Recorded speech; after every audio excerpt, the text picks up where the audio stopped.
There is just something so magical about the open world survival genre. The crazy stories and the experiences that I've had in them are the best memories I've had in any video game. Yet it's a genre filled with early access traps and buggy games that are not taken seriously. Sure, there are some outliners out there like Rust or Valheim, but the majority of survival games are made by small studios that either don't have the proper funding or support to make truly immersive games. Join me in this video as we talk about the state of survival games, why most of them suck, but more importantly, why it's an incredibly untapped market that I think large game studios are sleeping on.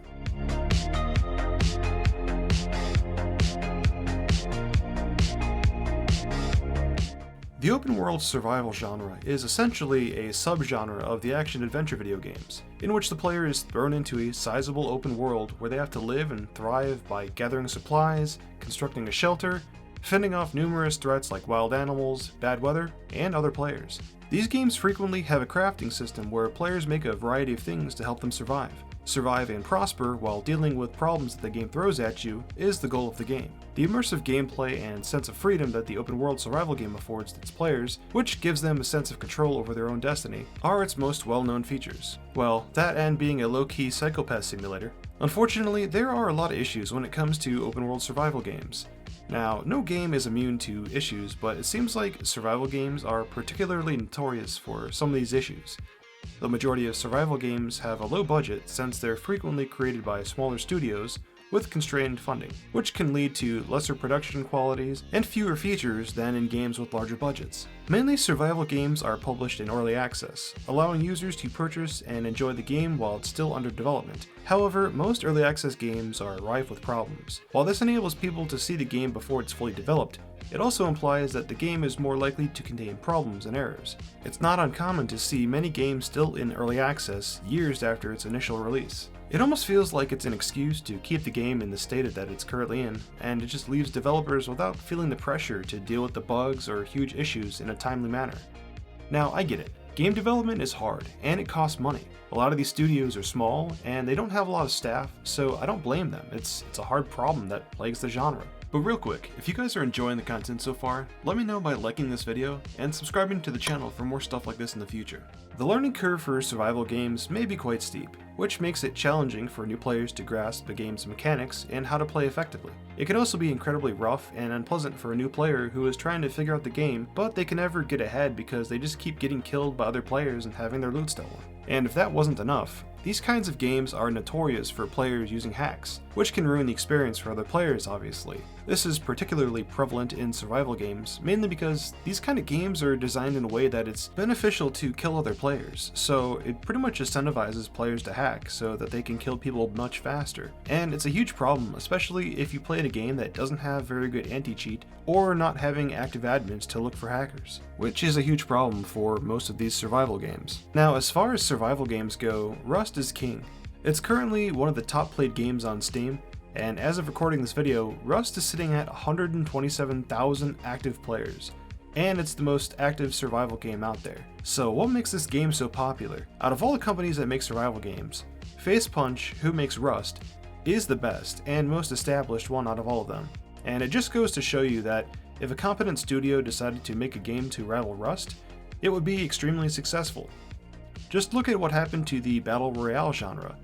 I can't think of a better analogy.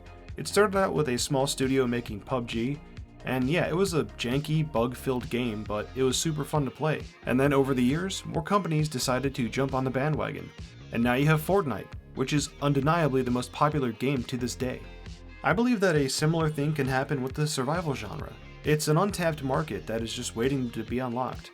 All we need is a solid game company to make their own survival game, and actually this might be happening right now as we speak. Blizzard, yes, the guys who created StarCraft, Diablo, and of course World of Warcraft, are now in development of their own open world survival game. Now, nothing is known about this game, so literally everything is just pure speculation. All we have is some concept art that they released, which can kind of give us a broad idea of the inspiration for the game.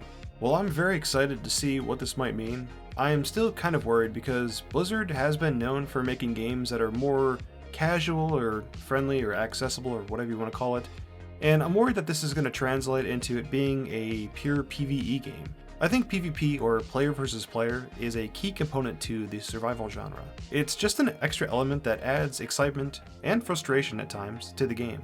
I just hope that we start to see bigger studios start to look at the survival genre and take a crack at it, because competition forces innovation, and with that we get better games. The only downside that I can think of is that with bigger studios making these kind of games, we're probably going to be seeing them get monetized to hell and back. We'll see battle passes, loot boxes, premium content for real money, but if it simply stays cosmetic and not pay to win, I'm fine with that. I'm just tired of playing unfinished or dead games. And while I think Rust is a great game, and I'm happy for their success, I'm just really not that into it. I think it's just way too sweaty for me. I don't know if maybe it's because I'm getting older, but walking outside of my base to get headshot from someone in a tower base across the map with a sniper, it just frustrates me way too much. I think I prefer more closer engagements, and I think that'd be more fun than, getting shot from someone that you never see.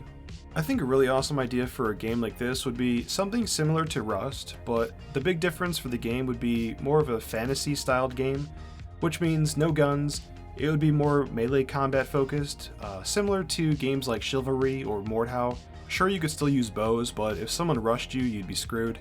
The servers would support up to 200 players, the maps would be huge, randomly generated terrain, but there'd still be handcrafted areas or locations for the players to explore, so the map wouldn't be 100% randomly generated. On top of that, the PvP would be faction-based. So when you created a character after you joined the server, you'd be forced to join one of 4 factions. There'd be some kind of limiter on the server so that it would basically force the factions to be equally balanced. So you would never have one faction with way more players than the others. And just because you're in a faction with a bunch of people, it doesn't mean that you'd be stuck having to build with them. All it would mean is that you and everyone on your faction are friendly to each other, so you guys couldn't kill each other. You could still build wherever you wanted, but it'd probably be a smart idea to kind of build where your other faction players are. And I think this would actually solve 2 problems with a lot of games like Rust. First off, it's going to help a lot with new players because you're going to be forced to actually have friendly players on the map, so you can kind of group up and learn the game and have some protection. And then on the other hand, you're still going to have plenty of PvP engagements because you're still going to have to be fighting over resources with people from the opposite factions. So then on top of that, you would also probably have dungeons for people to explore. It'd be these huge kind of sprawling mazes with a bunch of loot and bosses and traps to stop players. And then it would be really awesome if there were also raid bosses too, all of which would be open and not locked behind any kind of instance portal. Meaning that if you're in the middle of fighting a hard boss and a group of players from another faction show up, they can just kill you and then finish off the boss to get your loot. These kinds of open world games are just so much fun and create a ton of great and interesting situations.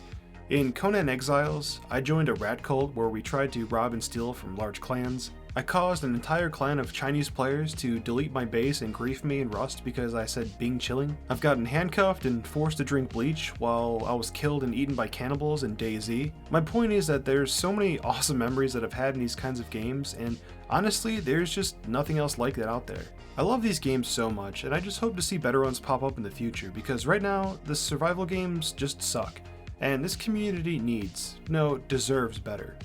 All we can do right now is hope and see what happens. If you guys enjoyed this video and would like to see more, it would mean a lot to me if you'd hit that subscribe button.